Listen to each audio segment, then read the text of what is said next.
Infelizmente, erros nas instalações de um sistema fotovoltaico são muito comuns. Esses erros acontecem tanto na instalação lá em cima do telhado, quanto na instalação na parte elétrica do meu sistema de energia solar fotovoltaico. Por isso, neste vídeo, eu vou te mostrar os 3 piores erros já vistos na parte elétrica de uma instalação de um sistema de energia solar fotovoltaico. Eu já vi gente levando grandes prejuízos e colocando a vida de outras pessoas e a própria vida em risco porque não prestaram atenção nesses erros. Então se liga neles que isso pode te salvar de um grande problema. Bora pro vídeo! Fala meu amigo e minha amiga, tudo massa? Sem enrolação, vamos ao primeiro erro que você não pode cometer ao instalar um sistema de energia solar fotovoltaica. E isso pode trazer um grande prejuízo para você. O primeiro erro é comprar um inversor incompatível com a rede elétrica do local da instalação. Pensa aqui comigo, você tem uma rede bifásica e compra um inversor trifásico. Rede bifásica, ou seja, 2 fases, você compra um inversor trifásico, 3 fases. Aí você já começa a imaginar onde que vai estar o problema, né? Se você cometer esse erro, não tem jeito. Você tem que pedir para o fornecedor trocar o seu equipamento e rezar para ele fazer isso para dar tudo certo. Senão, você vai levar um belo de um prejuízo. Pensa aqui comigo, se o inversor for trifásico, 3 fases, a rede elétrica dele precisa ser trifásica também. Porque se for bifásica, você vai ter à sua disposição ali para você trabalhar somente 2 fases. Aí, meu amigo, não tem jeito, não tem santo que faça esse inversor funcionar, porque ele precisa de 3 fases. Porém, presta atenção, o contrário é totalmente possível. Se eu tiver um inversor monofásico ou bifásico, no caso, para uma rede trifásica, eu tenho um inversor bifásico ou monofásico para uma rede trifásica, neste caso não tem problema, o inversor vai funcionar, porque vamos falar que é um caso bifásico, você vai precisar de 2 fases para ligar o seu inversor e aí você tem 3 fases na sua residência, por exemplo, aí vai funcionar, não vai ter problema nenhum. O que não dá é para você ter um inversor trifásico numa rede bifásica, beleza? Não cometa esse erro. O segundo erro mais cometido é comprar a tensão errada do seu inversor. Se você tem uma rede elétrica 127 e compra um inversor 220, ou um outro caso, se você tem uma rede 220 e compra um inversor 380, você não vai conseguir conectar esses inversores na rede elétrica. Eu já presenciei alguns casos com esse tipo de erro. Escuta aqui. Há pouco tempo, um instalador ele comprou um inversor que estava com um ótimo preço. Fez toda a instalação do sistema e quando ele foi ligar, adivinha o que aconteceu? Deu ruim. O inversor não ligou de jeito nenhum. E aí ele foi investigar o que podia estar acontecendo e ele percebeu que havia comprado um inversor 380 e a casa do cliente era 220. Aí, meu amigo, o inversor não vai funcionar. A boa notícia nesse caso é que ele conseguiu resolver o problema dele com o auxílio de um transformador. Porém, o prejuízo na instalação foi muito grande. Só o transformador foi algo em torno de R$4.000 fora do previsto. Complicado demais essa situação. Pelo menos nessa ele conseguiu resolver.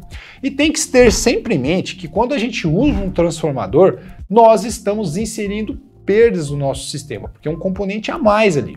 E assim, antes que alguém fale, mas eu já usei transformador na minha obra, tal, é comum realmente ter o uso em algumas instalações, o uso de transformadores nos sistemas fotovoltaicos. O que nós não podemos ter é o uso de transformador por uma falta de atenção, ou seja, você comprou um inversor incompatível, aí você tem que comprar um transformador para remediar o problema e inserir um erro que não estava calculado no projeto na sua instalação. Mas o erro que eu quero salientar aqui mesmo é isso, você comprar e corrigir o erro por uma desatenção nesse caso, né? Então, por exemplo, eu já vi obras onde um inversor de 2 kW com tensão de 220 e a rede do cliente era 127. Aí, nesse caso, não é viável. Nesse caso, nós precisamos alterar o padrão de entrada e pedir mesmo a ligação 220 para a concessionária ou usar um transformador. Mas assim, se liga que usar transformador você vai inserir perda e algumas concessionárias nem permite, quando a rede é 127, fazer esse tipo de ligação. Outro ponto é que nem sempre é simples pedir o 220. Nesse caso que eu estou te falando, por exemplo, numa zona rural, o 220 ele não estava disponível. Aí não teve jeito, o transformador teve que entrar na jogada. Então fique muito atento na hora de comprar o kit do seu fornecedor para você comprar sempre a tensão do inversor compatível com a tensão do local onde você vai fazer a instalação. Combinado? E vamos para o nosso terceiro erro mais cometido: não dimensionar o cabo corretamente. Eu dei manutenção em um sistema, olha essa situação, onde a corrente nominal total dos inversores era de 90 amperes. E o cabo para fazer a conexão com a rede elétrica era de apenas 10 milímetros quadrados. Esse cabo de 10 milímetros, no geral, ele foi projetado para conduzir aí 50 amperes mais ou menos na condição que ele estava instalado. Mas ele estava trabalhando quase com o dobro da capacidade de condução. Não é à toa que o cabo estava derretendo. Mas nesse caso, um acidente mais grave não aconteceu, pois o disjuntor do circuito deste cabo era de 63 amperes. Então, quando o sistema começava a gerar um pouco mais de energia por volta das 10h30 da manhã, o disjuntor desarmava, porque a corrente passava dos 63 e o sistema parava. Mas mesmo assim, o cabo se danificou e o cliente ficou com um belo prejuízo, porque ele teve que pagar o conserto e ainda ficou sem a geração de energia por um tempo, pois nem sempre ele via o disjuntor desarmando. Quando ele percebia que o sistema já tinha ficado aí desarmado, ele já tinha ficado o tempo todo sem gerar energia. Olha o prejuízo. Mas nesse caso, ainda bem que ele levou esse prejuízo, porque o negócio podia ser muito pior. Se o disjuntor, por exemplo, fosse de 100 amperes, aí um acidente grave poderia ter acontecido. Até mesmo um incêndio poderia ter acontecido naquele local. Então, esse erro, além de prejuízo, coloca a vida de outras pessoas, da vida do seu cliente, em risco e também de todo mundo que mora ali naquela casa, da família dele e por aí vai. Isso é um perigo. É ou não é? Então, esses erros são bastante comuns. Você pode estar achando que eu estou inventando isso, mas isso são casos reais que a gente vê no dia a dia. E ainda existem outros erros quando se trata da parte elétrica. Quais são os erros que você já viu na parte elétrica do sistema que eu não mencionei aqui? Digita aqui nos comentários que eu quero saber o que você já presenciou que eu não falei aqui, que eu vou pegar os 3 principais erros que mais aparecer aqui e eu vou gravar um vídeo sobre eles, tá bom? E uma coisa que eu quero falar também, sinceridade é tudo. Você já cometeu algum desses erros? Pode ser sincero, aqui ninguém vai te julgar, a gente tá aqui para aprender. Deixa aqui nos comentários também, beleza?